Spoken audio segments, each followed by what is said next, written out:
We learn about the dua of Ibrahim alayhi salam. He said, رَبَّنَا اغْفِرْ لِي وَلِوَالِدَيَّ وَلِلْمُؤْمِنِينَ يَوْمَ يَقُومُ الْحِسَابِ. Our Lord, forgive me and my parents and the believers the day the account is established. Allahu Akbar. Look at Ibrahim alayhi salam. Even he is seeking forgiveness for his parents. And he's seeking forgiveness for the believers. And we should also do that. Seek forgiveness for yourself, for your parents, your family, your spouse, your children, and for all the believers. We learned the dua of Ibrahim alayhi salam when he was being persecuted by his people.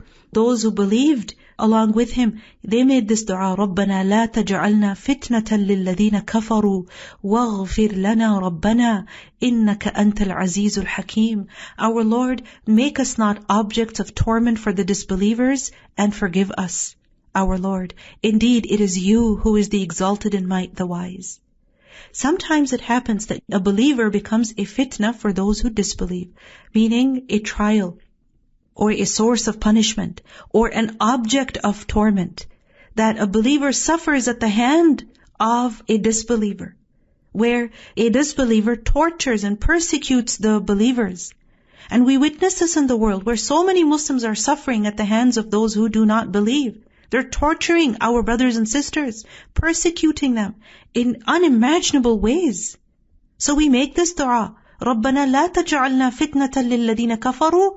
And we also ask Allah for forgiveness. وَاغْفِرْ لَنَا رَبَّنَا. Our Lord, forgive us. Because if this is the consequence of our own wrongdoing, our own neglect, we beg you for your forgiveness. Because your forgiveness is truly vast. إِنَّكَ أَنْتَ الْعَزِيزُ الْحَكِيمُ. You are mighty. You are able to remove the oppression of the oppressors. And you are Hakim, you are wise in all of your decrees. So we do not have any objection against your decree, but we beg you for your mercy.